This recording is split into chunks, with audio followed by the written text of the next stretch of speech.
আমি কলকাতার একটা ঘোষণা করব। 1 জানুয়ারি আসছে। আপনারা সবাই স্টার থিয়েটারের নাম শুনেছেন, খুবই বিখ্যাত। আমি মেয়রকে অলরেডি বলেছি স্টার থিয়েটারের নাম বদল করে আমরা বিনোদিনী থিয়েটার করব। তার কারণ এটাও একটা মা বোনদের সম্মান জানানোর জন্য এটা আমাদের সিদ্ধান্ত।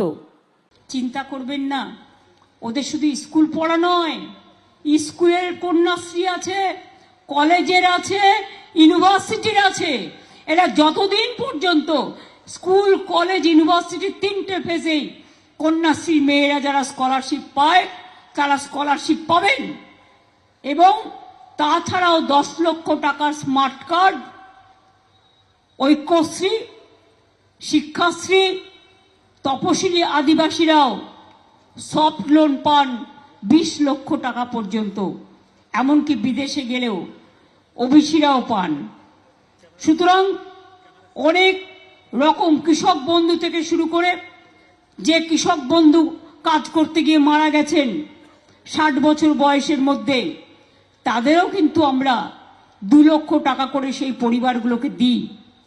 মনে রাখবেন, আজকে যদি ঝড় হয়, জল হয়, কোনো রকম কোনো প্রাকৃতিক দুর্যোগ হয়, কৃষকদের জন্য ক্রপ ইন্স্যুরেন্সের টাকা কৃষকদের খরচা নেই, গভর্নমেন্ট দেয়। আমরা সব টাকাটাই খরচা করি। চালটা আমরা কৃষকদের থেকে কিনি। আগে লোকে চালটাকে ফেলে দিত, পেত না, দাম পেত না গরিবরা। এখন চাল সরকার নিজে কিনে নেয়, তারপর সেই চালটা আমরা রেশনে দিই। 5 কেজি করে রেশনে বিনা পয়সায় চাল দেয়া হয়। আমাদের এখানে প্রায় 99% লোককে বিনা পয়সায় রেশন। বছরে 5 লক্ষ টাকার স্বাস্থ্যসাথী কার্ড, লক্ষ্মীর ভান্ডার, কন্যাশ্রী, শিক্ষাশ্রী, মেধাশ্রী, পেনশন, ভাতা থেকে শুরু করে সব রকম সুযোগ দেওয়া হয়। আমি জানি সন্দেশখালীতে একটা রুরাল হসপিটাল আছে 30 বেডের, তাই তো? 30 বেডের একটা রুরাল হসপিটাল আছে, কিন্তু এরা অনেক দূরে থাকে।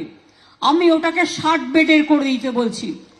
এবং বিশেষ করে যারা গর্ভবতী মা, তাদের চিকিৎসার জন্য ওখানে সিজারিয়ানের ব্যবস্থা থাকবে, অপারেশন থিয়েটার সহ সব কিছুর ব্যবস্থা থাকবে, যাতে কাউকে অন্য জায়গায় যেতে না হয়। আমি কলকাতার একটা ঘোষণা করব। 1 জানুয়ারি আসছে। আপনারা সবাই স্টার থিয়েটারের নাম শুনেছেন, খুবই বিখ্যাত। আমি মেয়রকে অলরেডি বলেছি স্টার থিয়েটারের নাম বদল করে আমরা বিনোদিনী থিয়েটার করব। তার কারণ এটাও একটা মা বোনদের সম্মান জানানোর জন্য এটা আমাদের সিদ্ধান্ত। এরকম অনেক কাজ আছে, আমি যদি বলতে যাই আমার অনেক সময় লাগবে। আপনারা সকাল থেকে এসেছেন, অনেকে না খেয়ে আছেন, পেটে খিদে জ্বালা, খিদে ডাক মারছে, তা সত্ত্বেও আপনারা অনেক কষ্ট করে এসেছেন। আমি এটুকু বলতে পারি, 26শে জানুয়ারি পর্যন্ত আমাদের গভর্নমেন্টের অনেক প্রোগ্রাম থাকে। 23শে জানুয়ারি নেতাজি সুভাষচন্দ্র বসুর জন্মদিন, 12ই জানুয়ারি স্বামী বিবেকানন্দের জন্মদিন, 14, 15, 16 গঙ্গাসাগরের মেলা চলবে। তারপরে সেই মানুষগুলো ফিরে যাবে 16, 17, 18। 23 তারিখের মধ্যে এসে যাবে নেতাজি সুভাষচন্দ্র বসুর জন্মদিন। 26 তারিখে এসে যাবে প্রজাতন্ত্র দিবস।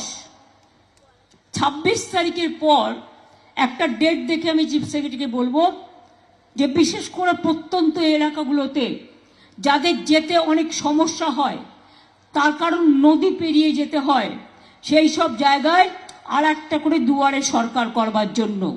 বিশেষ করে যারা কাস্ট সার্টিফিকেট এখনো পাননি, যারা লক্ষ্মীর ভান্ডারে এখনো নাম লেখাতে পারেননি, যারা স্বাস্থ্যসাথীতে এখনো নাম লেখাতে পারেননি, যারা পাট্টা পেতে পারেন কিন্তু পাট্টা পাননি, তাদের এই সমস্ত মানুষরা যাতে তাদের সময় মতো সুযোগগুলো পায়, তার জন্য এই কাজগুলো করবার জন্য আমি মনে করি জানুয়ারির লাস্ট উইক থেকে ফেব্রুয়ারির ফার্স্ট উইক পর্যন্ত চলবে এটা। কারণ ফেব্রুয়ারিতে আবার মাধ্যমিক পরীক্ষা শুরু হয়ে যাবে। মাধ্যমিকের ছাত্রছাত্রীদের জন্য আমার রইল অনেক শুভেচ্ছা, অভিনন্দন। খুব ভালো করে পড়াশোনা করতে হবে, কন্যাশ্রী বিশ্বশ্রী হতে হবে। মাথায় রাখতে হবে যে তোমরা একদিন পাইলট হবে, তোমরা একদিন ইঞ্জিনিয়ার হবে, তোমরা একদিন ডাক্তার হবে, তোমরা একদিন প্রফেসর হবে। এখন থেকে ব্রত নাও, মানুষের সেবা করতে হবে। মানুষের সেবা করাটা আমাদের সবার ধর্ম। আর বাবা মায়েরা চিন্তা করবেন না, যে মেয়েরা পড়াশুনো করছে, যখন তার 18 বছর কমপ্লিট হচ্ছে, যদি পড়াশুনো চালিয়ে যায়, সে আবার তার ব্যাংকে 25,000 টাকা পায়। এবং তাছাড়াও আমাদের রূপশ্রী প্রকল্প আছে, যারা গরিব মানুষ বিয়ে দিতে পারবে না, 25,000 টাকা তার মেয়ের বিয়েতে পাবে। পরিযায়ী শ্রমিক যারা আছে তারাও কিন্তু পায় এই টাকাটা। বাইরে যারা কাজ করতে গেছেন, ফিরে এসছেন, চিন্তা করবেন না, আপনাদের জন্যও কিন্তু আমরা আছি। একটা কথা মনে রাখবেন, আমি কথা কম বলি, আমি আজে বাজে ভাষণ দিই না, কিন্তু আমি যেটুকু বলি আমি সেটুকু করি। আমি যেটা পারি না আমি সেটা বলি না। তার কারণ কটু কথা বলার, কুৎসা রটনা করবার, মিথ্যে কথা বলার অভ্যাসটা ছোটবেলা থেকে আমরা শিখিনি, তাই যেন ভবিষ্যতেও না হয়। পরিষ্কার বলি,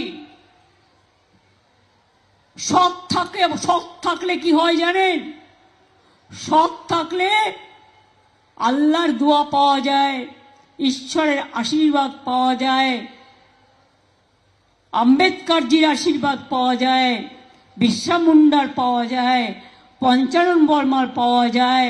সবার আশীর্বাদ, শুভেচ্ছা, দোয়া আমার খ্রিস্টান ভাই বোন থেকে শুরু করে হিন্দু, মুসলিম, শিখ, খ্রিস্টান সকলে। সন্দেশখালির নামটাই সন্দেশের সাথে যুক্ত। আপনাদের এখানে কি আগে সন্দেশ পাওয়া যেত বেশি? এখানে সন্দেশের দোকান আছে? কি সন্দেশ পাওয়া যায়? ছানা কি? ছানা পোড়া না ছানার সন্দেশ বিখ্যাত? যেমন টাকিতে আমরা জানি কাঁচাগোল্লা পাওয়া যায় খুব ভালো, বর্ধমানে মিহিদানা সীতাভোগ আর ল্যাংচা, জয়নগরের মোয়া। সব জেলায় এক একটা বিশেষত্ব আছে এবং আমরা এখন নতুন মিষ্টি হাবও তৈরি করছি। সন্দেশখালিতেও আগামী দিন আমরা নিশ্চয়ই চাইব আরো সন্দেশের দোকান আসুক।